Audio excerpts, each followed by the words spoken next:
السلام عليكم، اهلا بكم يا حبايبي. يا رب تكونوا بخير واحسن حال. عاوزاكم تنسوا اي وصفة بطاطس جربتوها قبل كده. النهاردة هقول لكم سر البطاطس المقرمشة دي اللي هتفضل مقرمشة معاكم فترة طويلة حتى بعد ما تبرد. الوصفة دي هتعجب الكبار قبل الصغيرين، مقرمشة جدا ولونها ذهبي وطعمها تحفة، ومناسبة كمان سناك او جنب اي اكلة.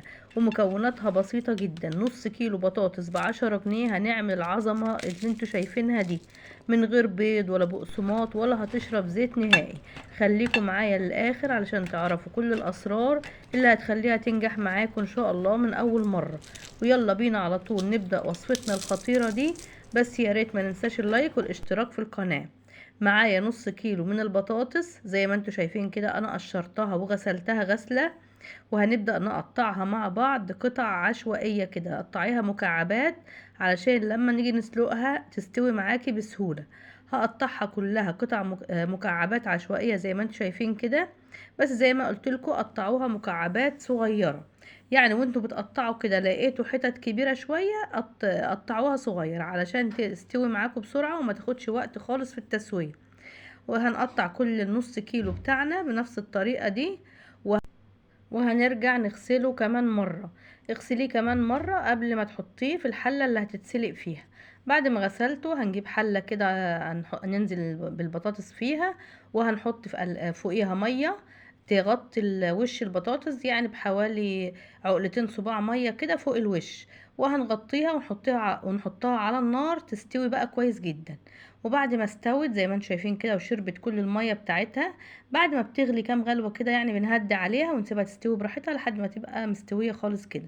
بعد كده بنجيب الهراسة او ممكن تضربيها ضربة في الكبة، لكن انا هعملها بالهراسة اليدوي عادي كده. تفضلي تهرسيها لحد ما تنعم معاكي، بس لازم تهرسيها وهي سخنة علشان برضو تبقى سهلة معاكي. وانت بتهرسيها وهي سخنة هتبقى تتهرس معاكي بسرعة.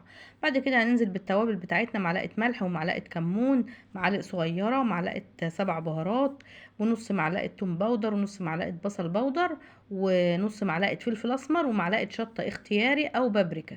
وهحط معلقة من اي بهارات بتحبيها، بهارات بطاطس، بهارات فراخ، اي بهارات بتحبيها.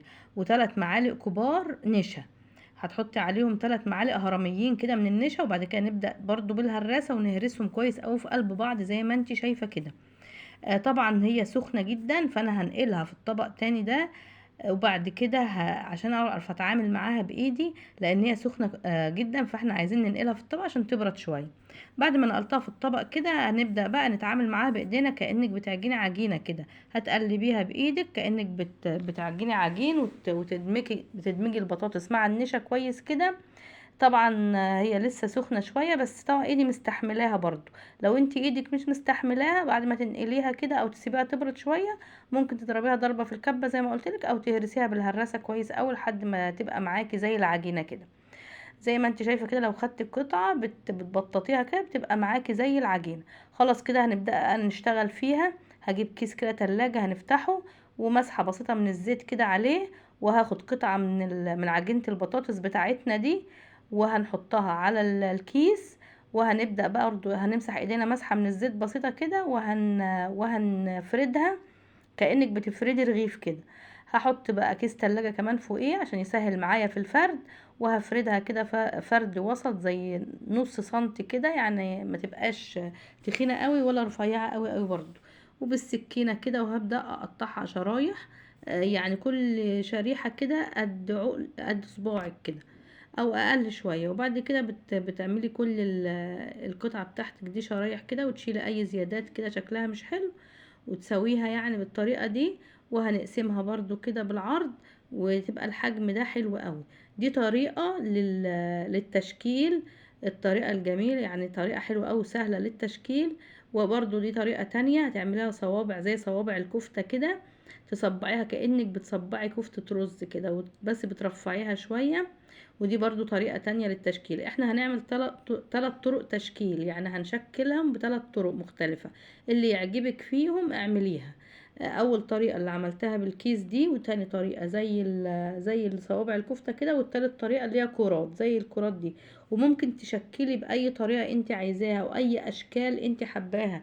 ممكن تعمليها بالقطاعات بتاعت البسكوت كده، اشكال للاطفال يكونوا بيحبوها.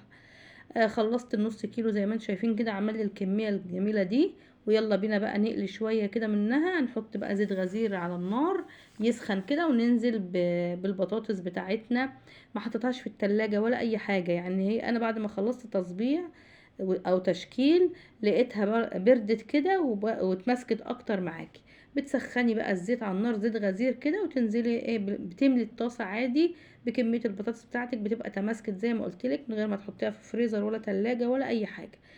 طبعا لو عايزه تقلي الكميه كلها اقليها، عايزه تقلي شويه بشويه للاكل حسب ما انت عايزه، برضو اعملي اللي انت عايزاه. هتبقى جميله جدا معاكي، يعني ممكن تعملي كميه كبيره جدا وتفرزيها، تبقى حلوه قوي. بعد كده انا مش بقلبها في الاول لحد ما تبدا بقى تاخد لون معانا كده، وبعد كده هنقلبها. شايفين الجمال؟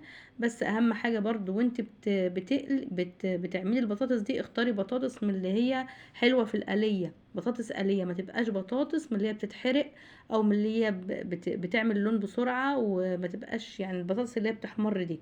لا، اختاري بطاطس قليه كده عشان تطلع معاكي حلو، وتطلع معاكي نتيجة مضمونة. بعد كده بنطلعها في مصفى زي ما انت شايفة كده، حاجة ما شاء الله ما خدتش يعني اي حاجة خالص اهو، سريعة جدا. والزيت زي ما هو زي ما انت شايفة رايق، وكمان ما نقص خالص. شايفين بقى الجمال؟ حاجة كده في منتهى الجمال بجد، قرمشة بقى وحاجة خطيرة يعني، جميلة جدا. بس يعني للأمانة يعني أنا عملت 3 تشكيلات، الكل مقرمش وال3 تشكيلات مقرمشين، بس اللي هي معمولة بالكيس دي مقرمشة أكتر، لأنها رقيقة شوية، يعني سمكها أقل شوية، فمدياني قرمشة جامدة جدا جدا. ودي برضو جميلة، اللي هي صوابع زي الكفتة دي، مقرمشة من بره وطرية شوية من جوه، وحاجة كده في منتهى الجمال. والكرات برضو مقرمشة وحلوة قوي، بس برضو طرية سنة من جوه. لكن اللي هي معمولة بالكيس دي رائعة رائعة جدا بجد، سوبر قرمشة بجد يعني. ال3 تشكيلات حلوين جدا ومقرمشين جدا، بس اكتر واحدة هتفضل معاكي مقرمشة للاخر، وهتفضل معاكي لحد ما تبرد خالص، حتى لو باتت مقرمشة، اللي هي معمولة ومفرودة في الكيس، اللي هي دي هتطلع معاكي حاجة جميلة جدا جدا جدا. لو انت عايزاها حتى لاخر وقت مقرمشة، اعملي اللي هي بالكيس دي. التانية برضو جميلة، والتشكيلات كلها جميلة، بس بتبقى طرية شوية من جوه ومقرمشة من بره. والكمية زي ما قلت لك برضو انا قليت نصها، بقيت الكمية بتشيليها بتغطيها بكيس كده، وتلفها بستريتش او تحطيها في كيس تاني في طبق فل زي ما انت شايفة، وبتفرزيها وقت ما بتحبي تقلي بتطلعيها. يعني اعملي كمية زي ما انت عايزة، ممكن تعملي كمية كبيرة كيلو او اكتر، وتعمليها في اطباق وتفرزيهم وقت ما تحبي بتطلعيهم وبتقليهم، يبقوا معاكي في منتهى الجمال. ينفع معاكي بقى سناك او جنب اي اكلات، الكبار هيحبوها قبل الصغيرين، يعني حاجة جميلة جدا بجد. اتمنى الفيديو يكون عجبكم، وان شاء الله نعمل مع بعض وصفات كتير من البطاطس، نعمل سلسلة وصفات بطاطس. واي حد عايز وصفة معينة بالبطاطس ياريت يقولي في التعليقات. وما تنسونيش باللايك، ولو اول مرة تشوفوني اشتركوا في قناتي وفعلوا زر الجرس على الكل عشان يوصلكوا كل جديد. واشوفكم على الف خير، سلام عليكم ورحمة الله وبركاته.